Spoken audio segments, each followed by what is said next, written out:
گلو کی فصل دے دی، ناکا دے دیا، گھوڑے دے دیے، زمینیں دے دی، زمینیں جو تھی الاٹ کر دی کہ تمہاری ہیں. کس بیعت کے اوپر، کس بنیاد کو؟ میری تو ضرورت ہے. کہا نہیں، ہمیں ہے، ہم اپنی ضرورتوں کو پورا کر سکتے ہیں، اسی قریے کے باشندے ہیں، لیکن لوگ باہر سے آئے ہیں اور ایمانی رشتہ ہے. اس ایمانی رشتے کا تقاضا یہ ہے کہ ان کی مشکلات کو سمجھا جائے اور دور کیا جائے.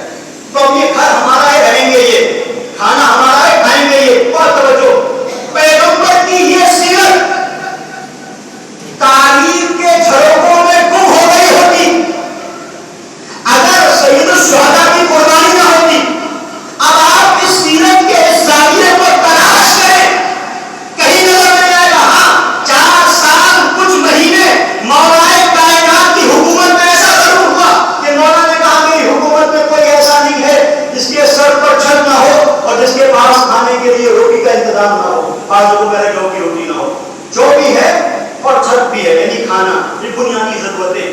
اب اس کے بعد کہیں پر بھی آپ تلاش کریں، کتنے بڑے حاکم کو تلاش کریں، کتنے بڑے خلیفہ کو تلاش کریں، کتنے بڑے دانشی کے پیغمبر کو تلاش کریں، کہیں پر بھی یہ سیرت آپ کو نظر نہیں آئے گی. ہاں ہم نے دیکھا جب عید کا موقع آتا ہے تو نجف سے لے کر کربلا تک سیرت پیغمبر جلوہ فکر ہوتی ہے. اب آپ دیکھیں جو بھی کعبہ کا حصہ بنتا ہے، یہ کعبہ عشق، یہاں پر ہر ایک کو نظر آتا ہے کہ اس کے وجود کے اندر سیرت پیغمبر کی تجلی ہے. یہ گھر ہمارا ہے، رہو گے تم، کھانا ہمارا ہے، آؤ گے تم، یہ پانی کا انتظام ہم نے کیا ہے، پیو گے تم. اس کا مطلب یہ ہے مسلمانوں، اگر سیرت پیغمبر تک پہنچنا ہے تو قلب حسین میں آنا ہوگا.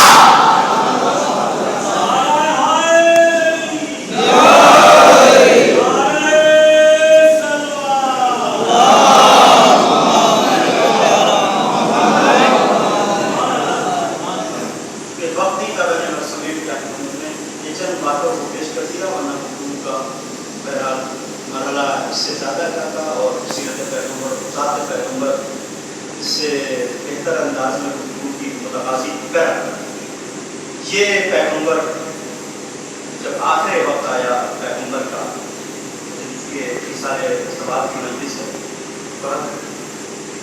یعنی یقیناً کبھی بھی حادثے کی مجلس ہو، پینے کی مجلس ہو، لوگ نہیں پہنچ پاتے ہیں، کوشش کرتے ہیں کہ جیسا جب بھی موقع ملے تو شریک ہوں. اور سب کا ایک جذبہ ہوتا ہے کہ مرنے والوں کے وارثوں کے ساتھ ذرا ایسا رویہ اختیار کیا جائے کہ ان کو تسلی میں تعزیت کی چل جڑے. سوچے جتنی اتنی خدمت کی وہ انسانیت کی، تو بظاہر تو ایسا ہونا چاہیے تھا کہ لوگوں کی بھیڑ ہوتی تھی. پیغمبر مریض ہیں، چونکہ پیغمبر صرف نعرہ نہیں دیتے تھے، ہر ایک مریض کے گھر خود پہنچتے تھے. مسجد میں اگر کوئی نہیں آتا تھا مجھے کیا ہوا، کافی بیمار ہو گیا، جاتے تھے، دیکھتے جاتے تھے. ہونا تو یہ چاہیے تھا، لیکن ہم نے دیکھا تاریخ میں عجیب انداز میں ان حقائق کو بیان کیا ہے. مولا فرماتے ہیں کہ جب لما قبض محمد المصطفیٰ صلی اللہ علیہ وسلم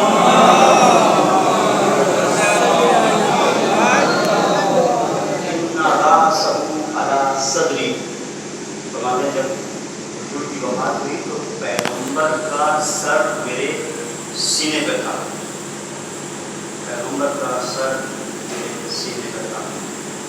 وَإِنَّا وَلِّيتُ غُسْلَهُ وَمَلَائِكَةُ عَوَانِي، اور میں نے پیغمبر کو غسل دیا اور ملائکہ میری مدد کر رہے تھے.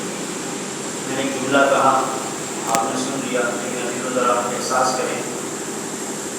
میں کہوں گا مولا اور خاص طور پر پیغمبر سے کہ پیغمبر آپ کی وقت میں آپ کا سر علی کے سینے پر تھا. جب آج خبر ملتا ہے کہ علی کے سامنے یہی ہوتا ہے، جو بزرگ ہوتا ہے، بزرگ ہوتا ہے اس کا سر آخر وقت میں جو حالت انتظار ہوتی ہے تو بیٹے کے سامنے پر ہوتا ہے. لیکن یہ صرف کربلا ہے جہاں باپ کا سن ہے اور بیٹے کا سر ہے.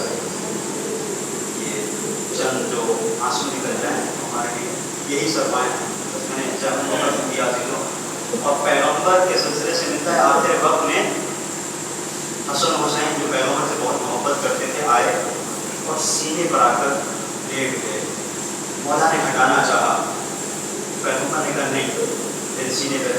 علماء نے نقل کیا ہے, آپ دیکھیں فتاوی علماء کے کہ آخر وقت جو حالت اقتدار کو کہا گیا ہے کہ کوئی سنگینی سینے پر نہ ہو, یہاں تک کہ کہا گیا کہ گریبان کو کھول دیا جائے تاکہ تنگی کا احساس نہ ہو. اس موقع پر بھی جو آخر وقت حالت اقتدار ہے, پیغمبر نے نہیں چاہا کہ حسین کو جھکا دے, حسین کو اپنے سے لپٹا کے رکھا. میں کہوں گا پیغمبر جیسے آپ نے اپنے سینے سے لگا کے رکھا, کربلا کے میدان میں اسے دیکھیے کہ کس طریقے سے آخری سجدہ کر رہا ہے. وہ آپ کے سینے پر تھے اور یہاں شبر نہیں حسین کے سینے پہ سوار ہے اور زینب دیکھ رہی ہے. آج چند جملے پر میں نے زینب کو ختم کر دیا. یہاں پر ایک بڑا عجیب رخ ہے, اور وہ رخ یہ ہے کہ جب پیغمبر کی وفات ہوئی ہے تو سب سے زیادہ جو گریے کی آواز بلند ہوئی ہے پیغمبر کی لب جگر فاطمہ کی آواز تھی. ہونا بھی چاہیے تھا. بہت گریا کیا, بہت گریا کیا. انس بن مالک کہتے ہیں کہ فاطمہ نے ایک بار خادم تھے پیغمبر کے کہا کہ انس تم نے کیسے میرے بابا کو سپرد تحت کیا, کیسے تمہاری کیسے اتنی جرأت ہو گئی کہ میرے بابا کو خاک سے پوشیدہ کر دو. کس طریقے سے تم نے قبر کے اندر اتارا اور کس طریقے سے اتارنے والے تو مولا کائنات تیری انس سے کہنا چاہا کہ کس طریقے سے اس چہرے کو جسے فاطمہ دے کر سکون پاتی تھی تم نے اس پر خاک ڈالی. یہ انس نے نقل کیا. اور اس کے بعد بیوی کا ایک الگ انداز, ہر وقت اپنے بابا کو یاد کر کے گریا کرتی تھی, روتی تھی. مولا کائنات نے اس حساسیت کو سمجھا. جس لباس میں پیغمبر کو غسل دیا تھا اسے چھپا کر الگ رکھ دیا تاکہ فاطمہ کی نظریں نہ پڑنے پائیں. آخری جملے میں نے سبق کو ختم کر دیا تاکہ فاطمہ کی نظریں نہ پڑنے پائیں. بیٹیاں اپنے باپ سے بہت محبت کرتی ہیں. اگر کوئی بھی علامت, کوئی بھی ایسی چیز جو یاد دلاتے باپ کی, مختلف یادگاریں جیسے جیسے بیٹی دیکھتی ہے, کہیں گھڑی دیکھ لی تو گریا, کہیں کپڑا دیکھ لیا تو گریا, کوئی بھی ایسی چیز قلم کہیں نظر آ گیا تو گریا. باپ کے پہننے کی چیزیں یا باپ کے استعمال کی چیزیں دیکھ کر بیٹی کو باپ یاد آ جاتا ہے. ظاہر علی نے محسوس کیا کہ اگر وہ لباس جس میں میں نے فاطمہ سے جس کو چھپایا ہوا ہے, اگر فاطمہ نے دیکھ لیا کہ وہ لباس جس میں میں نے پیغمبر کو غسل دیا تھا اگر وہ فاطمہ کی نظروں کے سامنے آ گیا تو فاطمہ سے رہا نہ جائے گا. چھپا کے رکھ دیا, فاطمہ نے دیکھا بھی نہیں. ایک بار ایسا ہوا, بہت گریا تاری ہوا, آئیں اٹھی اور آنے کے بعد علی سے کہا علی ایک خواہش ہے. کیا خواہش ہے بنت رسول؟ خواہش یہ ہے کہ وہ لباس جس میں آپ نے میرے بابا کو غسل دیا تھا میرے سامنے لا دیا. علی اسی سے ڈر رہے تھے. فاطمہ نے جب اصرار کیا علی نے لا کے دے دیا. فاطمہ نے دیکھا, باپ یاد آیا اور باپ کی خوشبو کو محسوس کیا, لباس کو سونگا, بہت دیر تک سونگتی رہی. اس کے بعد ہچکیاں بن گئی. اتنا گریا کیا, اتنا گریا کیا کہ مقتل میں ملتا ہے فاطمہ کو غش آ گیا.